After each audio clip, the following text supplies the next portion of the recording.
Hola amigos, bienvenidos a Entrevista 21. Mi nombre es Mayra Calderón y vamos a hablar de OLA, la Oficina Legal Anticorrupción, con José Eliche, director ejecutivo de Proética. ¿Cómo está?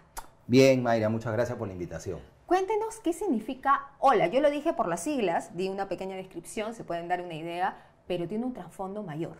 Claro, OLA significa Oficina Legal Anticorrupción, pero OLA tiene su origen en un programa, ¿no?, que alienta, ¿no?, y promueve transparencia internacional. Proética es el capítulo peruano nacional de Transparencia Internacional, que se conoce como ALAC, ¿no?, que es Advisor Legal Advice Centers, o sea, se traduce como centros digamos, de defensa y de asesoramiento legal contra la corrupción. Entonces, nosotros, hay en más o menos más de 60 países estos centros, ¿no? Entonces, hemos instalado, hemos organizado uno en el Perú que se llama, le hemos puesto OLA para que sea más atractivo y fácil de entender, ¿no? ¿Qué significa, reitero, Oficina Legal Anticorrupción? Que ya está funcionando. ¿Y cómo la sociedad civil puede familiarizarse con OLA? Bueno, la sociedad en general, ¿no? Y es un proyecto más bien que nace en la sociedad civil, porque creemos que en los momentos que estamos viviendo, en las circunstancias que atraviesa el país, esta situación tan difícil de debilitamiento progresivo de nuestra institucionalidad, la sociedad civil pues tiene que llevar a cabo un trabajo intenso para tratar de rescatar lo que queda, pero sobre todo para luchar contra uno de los elementos, digamos, originarios de esta situación que es la corrupción. ¿Y cómo va a poder acceder? Por ejemplo, ¿no? Bueno, nosotros ya tenemos una plataforma instalada, pero además tenemos un número de teléfono, ¿no? Y siempre las personas que llamen pues van a ser atendidas. OLA, digamos, no resuelve directamente, digamos, los casos de corrupción que se le plantean. ¿Cuál es la idea de OLA? La idea es la siguiente. Muchas personas se ven, digamos, envueltas, ¿no?, o sufren las consecuencias de actos de corrupción y quieren hacer una denuncia y no saben cómo hacerla. No saben por dónde ir, cómo direccionarla, cómo hacer el trámite. De eso se trata OLA, es decir, de orientar a las personas para que puedan ejercer su derecho de denunciar los actos de corrupción que conocen o de los que son víctimas, ¿no? Esa es la idea. En algunos casos, porque si no tendríamos que tener un ejército de abogados, ¿no?, vamos a ir sumando, ¿no?, con toda seguridad a abogados que por el sistema pro bono o voluntariamente podrían apoyarnos, ¿no? Estamos en eso. Ahora tenemos un equipo pequeño, pero muy digamos, bien constituido, ¿no? Y la idea es orientar, pero también si hay algunos casos que podamos calificar como emblemáticos, estratégicos, pues veremos cómo ayudar a la persona en ese caso, ¿no? ¿Por qué? Porque se trata de tomar casos que sean emblemáticos en el sentido de que expresen una variedad, ¿no?, de casos similares que hay en el país y que la gente reconoce, ¿no? En todas partes me piden plata para esto, para lo otro, ¿no? Me extorsiona un funcionario, etcétera, etcétera, y demás, etcétera. Esos casos los podríamos tomar y buscar apoyo de estudios de abogados y de abogados aliados para que tomen el caso y ayuden a la persona a través de un proceso. ¿Y cómo incentivan al ciudadano de a pie a que denuncie? Porque en estas épocas tan oscuras parece que el que denuncia tiene siempre una represalia. Y nosotros lo entendemos. Y nosotros como institución, digamos, cuya finalidad principal es la promoción de la ética pública y de la integridad y la lucha contra la corrupción, también igual corremos riesgos, sabemos que corremos riesgos, porque la corrupción en el país pues está vinculada con el crimen organizado y las economías ilegales, ¿no? Entonces, entendemos que las personas puedan tener miedo y por eso escuchamos sus casos y vemos qué podemos hacer o cómo podemos orientarlas.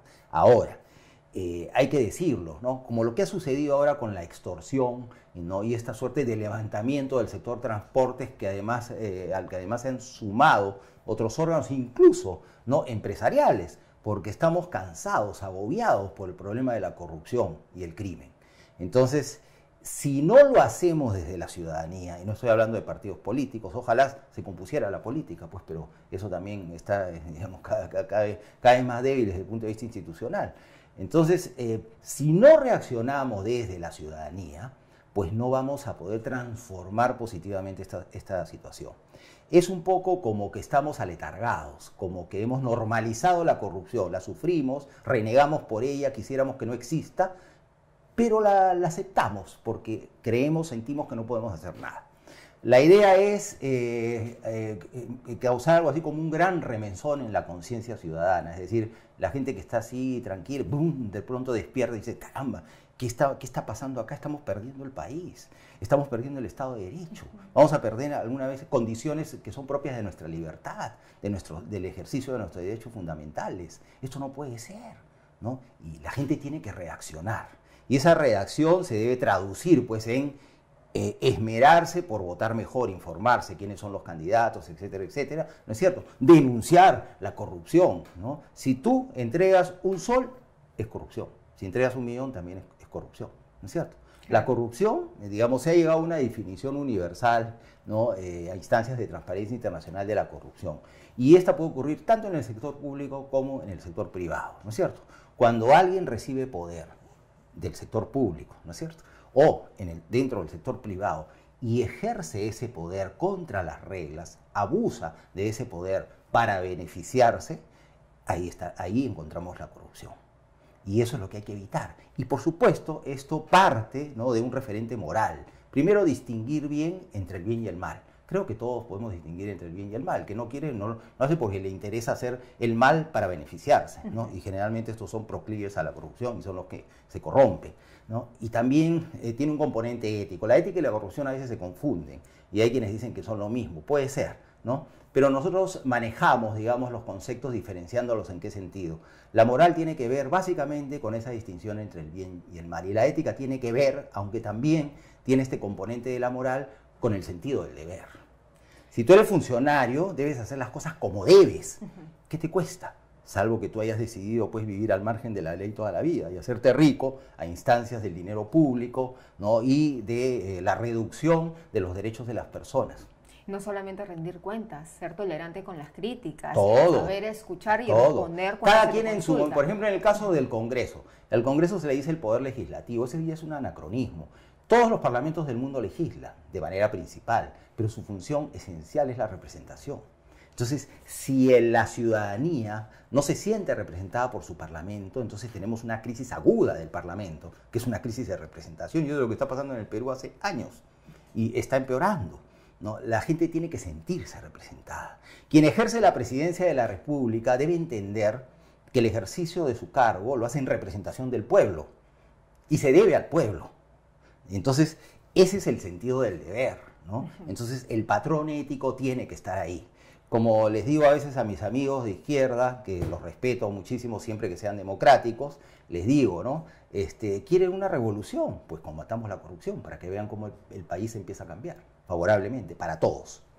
Y en esa premisa de combatir la corrupción, de despertar del lado de la ciudadanía, ¿cómo son los requisitos? ¿Hay algún requisito que tiene que cumplir el ciudadano para presentar una denuncia? Para empezar, las denuncias, esperamos que las denuncias mayormente lleguen por la vía telefónica, ¿no? Entonces es como un sistema de compliance, de cumplimiento normativo. La persona que escucha, o sea, va a guardar la reserva sobre quién es la persona, porque, ¿no? El anonimato. El anonimato, ¿no? La reserva, por lo menos, ¿no? Y bueno, y se le puede preguntar, ¿no?, hasta qué punto está dispuesta o dispuesto a que se revele su identidad, ¿no es cierto? Pero eso es fundamental por seguridad, ¿no? Entonces, y se le orienta, ¿no? Por eso tenemos habilitado un teléfono, ¿no? También hay un correo electrónico y bueno, y la página y también en las redes sociales, en X, en Facebook, en todas partes, ya estamos, digamos, presentando la plataforma de modo tal que, porque acabamos de iniciar presentando la plataforma de modo tal que la gente